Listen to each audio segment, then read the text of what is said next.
Bonjour l'Afrique et bonjour le monde, bienvenue mesdames et messieurs, vous ne vous trompez pas d'adresse, vous êtes bien sur les antennes de For You Media Africa et c'est votre émission For You Matin. Oui, c'est le matin, mais For You vous attend également jusqu'à domicile puisque nous vous livrons une séquence de matinale informative au cours de laquelle nous échangeons sur une problématique bien donnée à chaque fois. Ça permet à nos téléspectateurs et téléauditeurs du matin de mieux cerner l'actualité politique et géopolitique liée à notre continent, l'Afrique.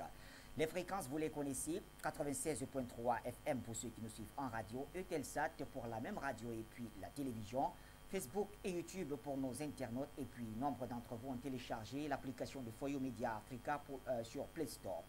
Et tout cela nous honore. Aujourd'hui, nous parlons du Tchad, le pays de Toumaï. Oui, on parle du Tchad sous le prisme de la grâce présidentielle accordée par le président Mohamed Idriss. Des corps non identifiés, certains recouverts d'un drapeau tchadien, filmés à l'hôpital de l'Union de Chagua. Des images qui témoignent d'une journée de grande violence à N'Djamena ce jeudi. Des troubles ont eu lieu aussi dans les grandes villes de province. Dans la capitale tchadienne, les accrochages ont éclaté très tôt ce matin. Des centaines de personnes ont brûlé des pneus, érigé des barricades. Les forces de l'ordre ont répliqué par des lacrymogènes et aussi des tirs à balles réelles. La manifestation a été interdite voilà, par le le fact, pouvoir. c'est le front pour l'alternance et la concorde au Tchad. Donc, 380 personnes qui faisaient partie des 400 condamnées à perpétuité. Là, c'était le 21 mars dernier dans le cadre de l'affaire relative à l'assassinat de l'ancien président Idriss Déby Itno, père de l'actuel dirigeant. Ayant que vous inspire cette grâce présidentielle pour ne pas dire grâce puisqu'il y a eu des séquences de cela. Qu'est-ce que tout cela vous inspire? Est-ce qu'on se retrouve dans une sorte de volonté réelle du président Mohamed Idriss Déby d'aller vers la paix et donc la pacification du pays? Ou alors derrière cela il y a un calcul politique? C'est donc nos invités et qui nous donneront leurs avis là-dessus. Et quand on parle d'invités, ils sont tous présents. Ce matin, une fois n'est pas coutume, j'accueille deux de nos invités. Il s'agit d'Abdeljalil Fadoul, qui est le plus tchadien de nous tous d'ailleurs sur ce plateau. Abdeljalil, bonjour. Bonjour, monsieur Mohamed, et bonjour, monsieur Abou. Bonjour à tous les téléspectateurs et téléspectatrices de la chaîne For You Media. Merci aussi de m'avoir invité sur cette problématique qui préoccupe toute l'Afrique entière et notamment la sous-région.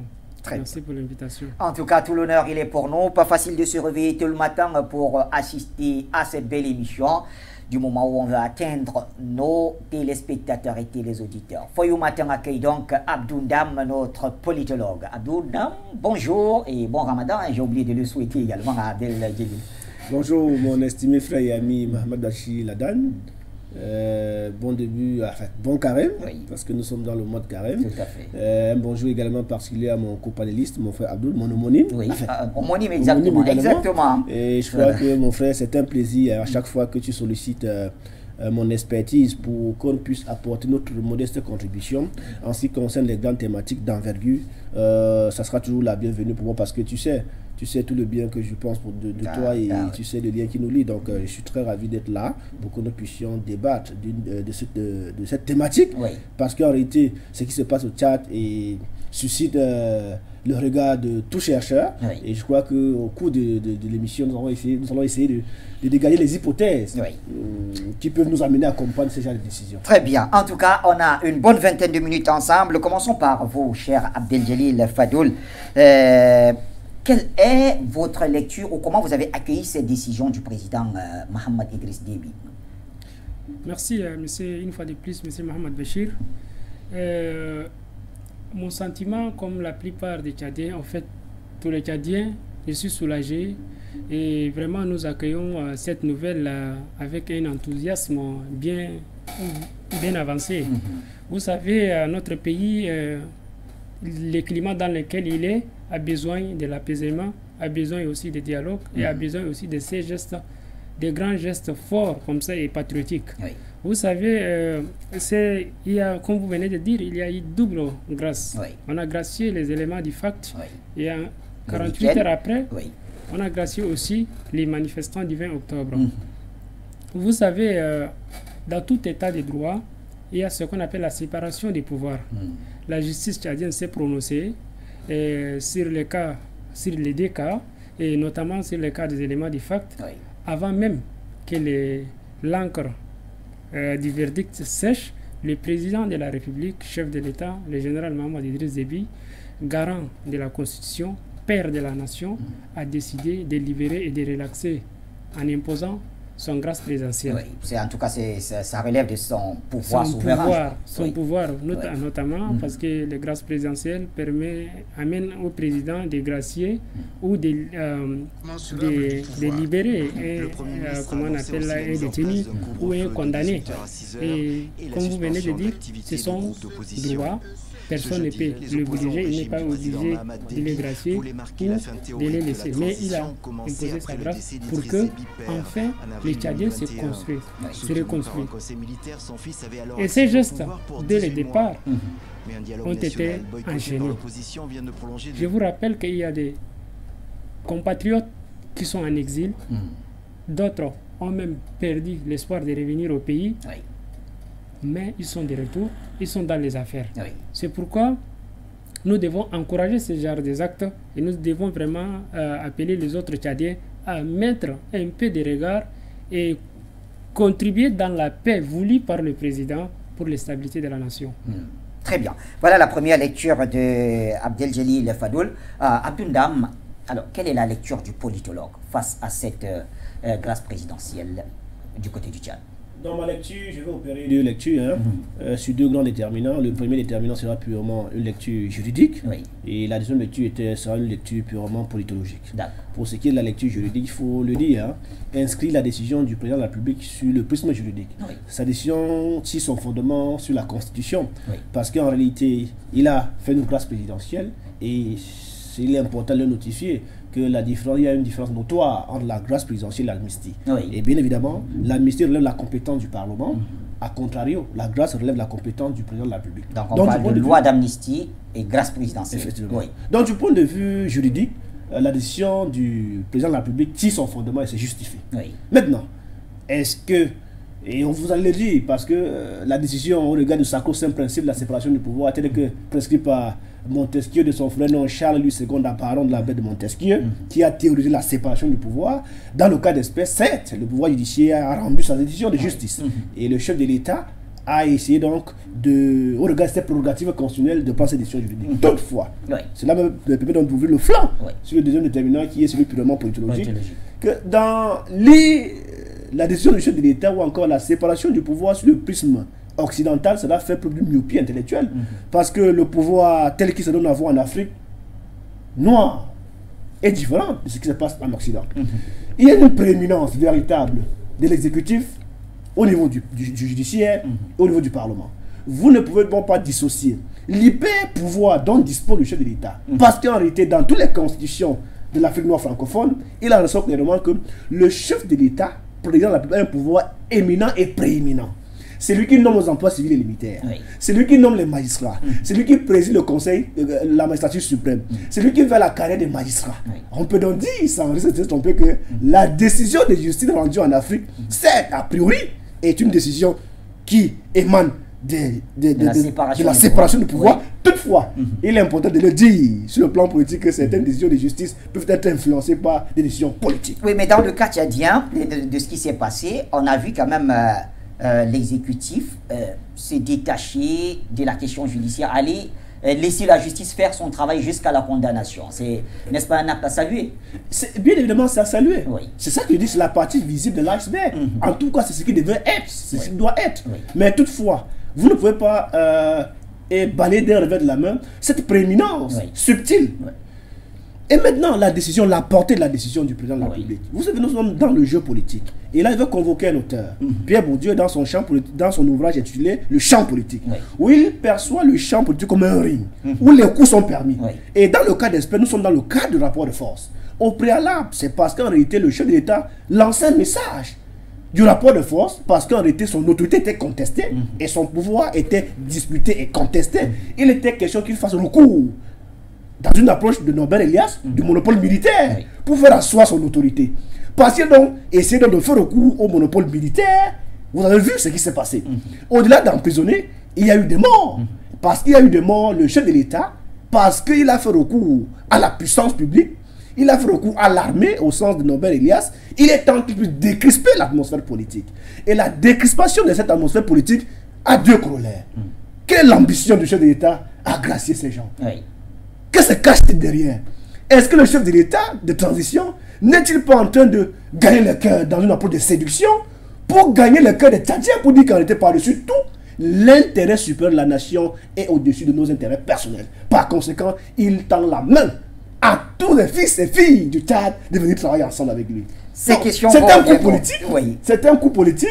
Il faudrait quand même le dire que l'acte du chef de l'État a pu être un acte salutaire. Toutefois, il y a des ambitions politiques derrière. Très bien. Cette question, c'est une question qui ne pouvait pas échapper, Abdel Fadoul. Alors, est-ce que justement vous y voyez un calcul politique dans la grâce présidentielle, ce geste du chef de l'État? Au-delà quand même d'affirmer son autorité en tant que chef, il peut utiliser tous les moyens de l'État. Tel que consacré par la Constitution. Oui, Abdoundam le rappelait d'ailleurs. Mais au-delà, est-ce qu'il n'y a pas un calcul politique là, dans ces gestes?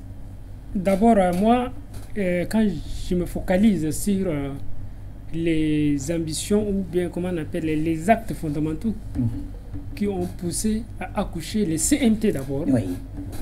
Et jusqu'à là, je vois que le président de la République, chef de l'État, n'a jamais changé de discours.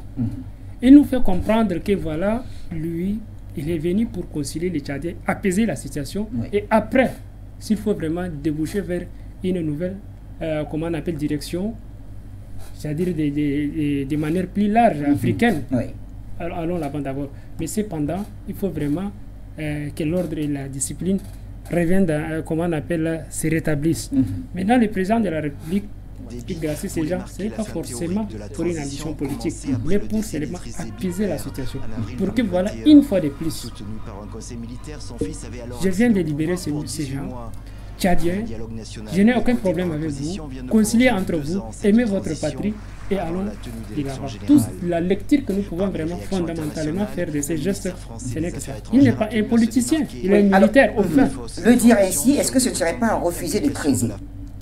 Quand on dit que ce n'est pas forcément qu'il y ait des ambitions politiques, puisqu'il dirige quand même le pays, et la nouvelle constitution, à la suite des assises, je veux dire à la suite des assises qu'il y a eu, permet au président actuel de se présenter comme candidat. Est-ce que ce geste n'est pas aussi une façon de s'attirer la sympathie des électeurs tchadiens? Bon, c'est très difficile aussi de chercher des réponses dans des choses qui ne sont pas encore prononcées. Le président de la République, chef de l'État, vos collègues lui ont interpellé sur ce sujet, mais il avait dit, pour le moment, sa priorité, ce n'est pas sa personne. Sa priorité, c'est de concilier les Tchadiens et mettre les pays sur les rails. Le moment venu, s'il est vraiment disponible à concourir dans ce genre de situation, il fera comprendre à la population. Mais pour le moment, il y a des questions urgentes. C'est de concilier les Tchadiens. C'est d'amener les Tchadiens à faire front commun. Vous savez, monsieur, le pays est en quelque sorte en train d'être dans une direction que nous ne souhaitons pas. Et il y a des gens qui se tapissent dans l'ombre pour tirer les ficelles, notamment certains politiciens. Donc, je ne vais pas les nommer, mais tout le monde connaît.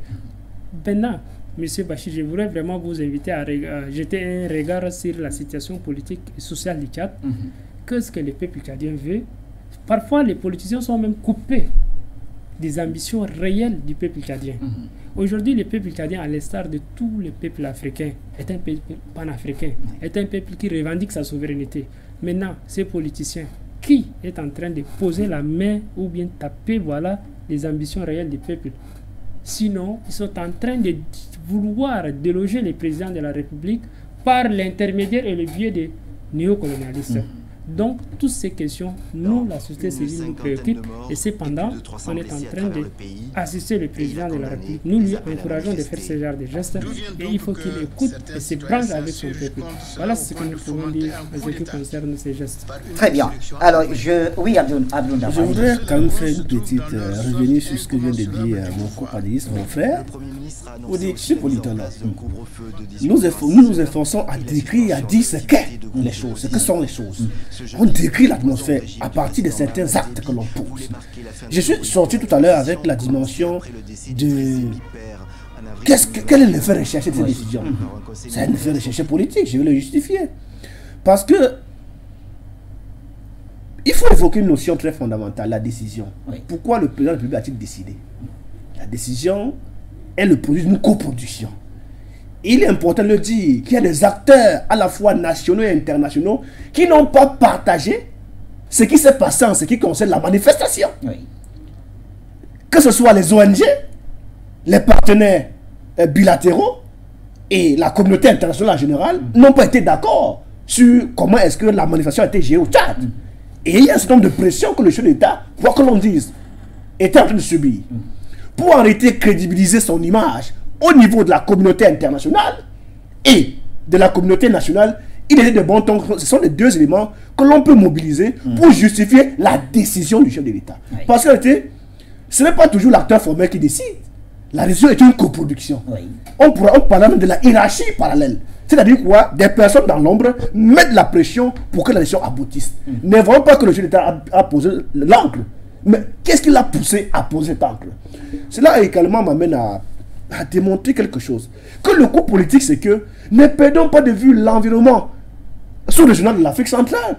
On regarde la dynastisation de la parentocratie et même de l'hérité politique qui se donne à vous en Afrique centrale. Nous sommes typiquement dans la rupture et la continuité. Le chef de l'État aujourd'hui, il est chef de l'État de transition, mais rien ne lui enlève la capacité de devenir plus tard président de la République élu par la nation tout entière. Parce que nous sommes dans une continuité, il faudrait que M. Mahamat veille à ce que l'œuvre de son glorieux prédécesseur, c'est-à-dire son père, puisse continuer son cours normal. Ça veut dire que si vous regardez ce qui se passe en Afrique centrale, le Gabon, aujourd'hui, le père n'est pas, c'est le fils qui a remplacé. Au Tchad, quoi que l'on dise, même si le remplacement est du point de vue institutionnel, il est important de le dire que la succession dynastique a connu un écho au niveau du Tchad. Toutefois, M. Mahamat est-il dans l'optique d'assurer la transition tout court et reparti? Si oui, il n'est pas convoqué l'assise. Même s'il convoquait l'assise, après l'assise, il devait décliner sa responsabilité. Donc ne perdons pas de vue l'idée selon laquelle le chef de l'État de transition nourrirait l'ambition politique. Et que cet acte-là rentre dans la dynamique du marketing politique. Le marketing politique, c'est de poser des actes susceptibles à crédibiliser son opinion, son image et de gagner la sympathie. Parce que là, tel que c'est parti, vous allez m'inviter avec mon frère Mahamat. On reviendra ici commenter de la candidature de M. Mahamat à la tête de l'État du Tchad. Alors, Abdel Djegil, peut-être une réaction, je vous ai vu sourire. Bon, je salue aussi, comment on appelle, M. Dam, pour ses qualités d'intéresser actuellement à l'actualité tchadienne. Mais vous savez, c'est ce que j'aimerais dire pour ce qui concerne la volonté politique et manifeste du président de la République. Lors des assises, qu'est-ce qui a été décidé? Que tout Tchadien aura la possibilité de candidater, tout à fait. Oui, d'être éligible. Oui. Cependant, le problème des peuples tchadiens n'est pas fondamentalement qui va diriger les pays, mais la question fondamentale du peuple tchadien qui va exécuter la volonté de la population, qui va être notre véritable comment on appelle la serviteur. Si le président Mohamed pense et qui se sent vraiment prêt à répondre à cela, moi personnellement je ne vois pas le mal. À condition et puis même les textes ne lui permettent pas. Je crois que c'est ce qu'il a rappelé également. Oui, c'est ce qu'il vient de rappeler. Je suis vraiment tout à fait d'accord avec lui sur cela. Mais pour ce qui concerne la manifestation, vraiment c'est un juriste, il a décrit de manière juridique. Mais quand on voit les chefs d'accusation juridique en ce qui concerne comment on appelle ce qui s'est passé le 20, ce ne sont pas forcément une manifestation. Le gouvernement parle d'une insurrection. Et moi, peut-être je ne peux pas emprunter ces vocabulaires, mais je n'ai jamais vu une manifestation qui commence à, comment on appelle, 4 heures du matin dans une, comment on appelle, sans une itinéraire bien défini et aller vraiment s'attaquer à des édifices et tout cela n'honore pas notre pays. Et c'est aussi un peu écarté des dimensions, comment on appelle, démocratiques. C'est pourquoi la justice a été tellement lourde sur ces façons. Mais le président de la République, comme je vous ai dit, chantre et garant de l'instabilité, père de la nation, a vraiment imposé sa clémence pour demander et libérer ces acteurs. Et il vient de préciser que gracier n'est pas, comment on appelle, amnistié. Oui. Quand gracier un individu condamné, cela veut dire qu'il est toujours, comment on appelle, peut-être considéré comme quelqu'un qui a été condamné. La peine peut supprimer, mais la condamnation reste toujours. Le casier judiciaire est là. C'est la précision qu'il fallait faire, parce que du point de vue juridique, la grâce entre l'amnistie, autre différence encore, c'est que la différence entre l'amnistie et la grâce présidentielle, c'est que dans l'amnistie, la peine est effacée également à l'infraction. Pas de casier judiciaire. Dans le cas d'espèce, la grâce présidentielle, le chef de l'État, enfin pas le chef de l'État, l'autorité judiciaire peut à tout moment déclencher une information judiciaire sur les personnes qui ont été élargies, parce qu'il est important de le dire, ils ont été juste disculpés de la peine, depuis la peine de privation de liberté, mais la nature de l'infraction n'a pas changé. Très bien, c'est très important. Alors messieurs, on a encore 3 minutes, certainement prendrons-nous un temps de parole pour chacun. On va commencer par notre cher politologue, Abdoul Dam, au moment de refermer cette édition. Non, pour refermer cette émission, il est important de le dire, que l'Afrique centrale traverse est en train d'intégrer dans sa lecture, dans sa pratique politique, de nouveaux éléments, de nouveaux paradigmes. Notamment la question de la dynastisation du pouvoir en Afrique centrale. Moi je m'intéresse sur cette question, je suis en train de rédiger une thèse dessus, et je viens de publier un article intitulé Cameroun 2.0. J'ai juste oublié de rappeler cela. Oui, Cameroun, comment construire une éducation politique, une analyse à partir des stratégies marketing du mouvement de franquisme. Pour dire que quoi que l'on dise, il y a une question, M. Mahamat Bachir, la question du testament politique en Afrique centrale est une question qu'on doit sculpter. C'est-à-dire quoi? Les pères chez l'État en Afrique centrale veillent à ce que la succession passe toujours de père en fils. Parce qu'en réalité, M. Mahamat est à la tête du Tchad. Ses pères veilleront à ce que, si le testament de leur frère, de leur père, était de ce que son fils puisse continuer son œuvre, il est fort probable que du point de vue de ce qui a été dit, il va le faire. Il a évoqué une notion, je vais sortir par là. La notion du peuple et de la population. Je m'ai fait cette précision. Cela s'enseigne en philosophie politique. La différence que l'on opère entre le peuple et la population, c'est que le peuple est une frange active de la population. Ça veut dire qu'en réalité au Tchad et dans tous les pays du monde entier, ce n'est pas toute la population qui s'intéresse à la chose politique. Et par conséquent, qui peuvent peser de leur poids pour un changement politique. Ce n'est qu'une frange active, c'est-à-dire une minorité. Et une chose, M. Bachir, si M. Mahamat Bachir, Mahamat Ladan, Mahamat Idriss nourrit l'ambition présidentielle dans le cas actuel, dans l'environnement politique actuel au Tchad, il est fort probable qu'il est le mieux favori pour briguer à la magistrature suprême. Très bon. Merci en tout cas. Alors, Abdel Djelil, avec vous on referme. Oui, moi je profite aussi de cette dernière instance pour dire aux uns et aux autres de toujours regarder, de ne pas se focaliser pour ce qui ne marche pas. Comme le dit le proverbe, souvent on ne sent pas la forêt qui évolue, mais on sent toujours le bruit de l'arbre qui tombe. Le président de la République a fait beaucoup et est en train de... Chaque jour que Dieu fait, nous sommes face à une manifeste volonté de la réconciliation pour aller de l'avant, pour gagner une transition apaisée, organiser des élections libres et transparentes pour pouvoir sortir notre pays de tout élan de violence ou que ce soit. Et vraiment, je profite pour cette occasion pour remercier le président de la République à continuer ainsi et à faire toujours pour que les Tchadiens reviennent autour d'une table pour pouvoir étancher une fois le problème tchadien. Monsieur Bachir, une seconde, très rapidement, c'est très important. Et c'est là il y a à mettre l'actif du Tchad. Pourquoi? Parce que ne perdons pas de vue l'histoire politique du Tchad.